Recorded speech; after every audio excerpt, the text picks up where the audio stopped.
സൈന്യത്തിൻ്റെ ആദരവാണിപ്പോൾ നൽകിക്കൊണ്ടിരിക്കുന്നത്.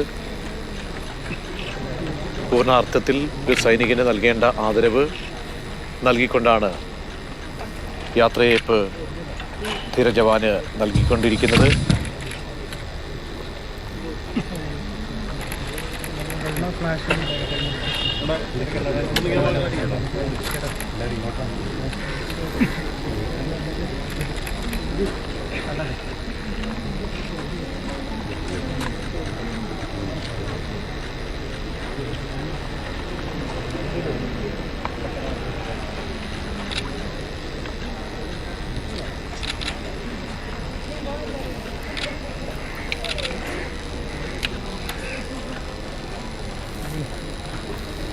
ഹിമാചലിലെ മഞ്ഞുമലയിൽ തകർന്നു വീണ വിമാനത്തിൽ നിന്നും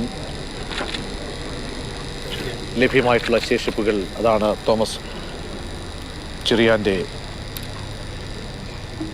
ഭൗതിക ശരീരമായി ലഭ്യമായിരിക്കുന്നതാണിപ്പോൾ പള്ളി സെമിത്തേരിയിൽ പ്രത്യേകം തയ്യാറാക്കിയിട്ടുള്ള സ്ഥലത്ത് സംസ്കാര ചടങ്ങിനായി മാറ്റിയിരിക്കുന്നത്. സൈന്യം ഇപ്പോൾ ഗാർഡ് നൽകുകയാണ്.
കല്ലറയിലേക്ക് തോമസ് ചെറിയാൻ്റെ ഭൗതിക ശരീരം മാറ്റുന്നതിന് തൊട്ടു മുൻപ് അവസാനമായി സൈന്യം ആദരവ് അർപ്പിക്കുകയാണ്. അതിൻ്റെ തത്സമയ ദൃശ്യങ്ങളാണ് പ്രേക്ഷകർ കണ്ടുകൊണ്ടിരിക്കുന്നത്. അത്യപൂർവ നിമിഷമാണിത്. ഇന്ത്യയെ സംബന്ധിച്ചോളം, കേരളത്തെ സംബന്ധിച്ചോളം അത്യപൂർവ നിമിഷം. 56 വർഷങ്ങൾക്ക് ശേഷം, നൂറ്റാണ്ടുകൾക്ക് മുൻപ് ഉണ്ടായ അപകടത്തിൻ്റെ ശേഷിപ്പ് അതാണ് തോമസ് ചെറിയാൻ.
തോമസ് ചെറിയാന് സൈന്യം അങ്ങനെ ഗാർഡ് ഓഫ് ഓണർ നൽകിയിരിക്കുന്നു. അല്പസമയത്തിനകം പള്ളിയിൽ തയ്യാറാക്കിയിരിക്കുന്ന പ്രത്യേക ഇടത്ത് കല്ലറയിലേക്ക് അന്ത്യകർമ്മങ്ങൾ നടക്കാൻ പോകുന്നു. പ്രാർത്ഥനാ ചടങ്ങുകൾ അതിന് മുന്നോടിയായി നടന്നതൊക്കെ തന്നെ പൂർത്തിയായി കഴിഞ്ഞിരിക്കുകയാണ്.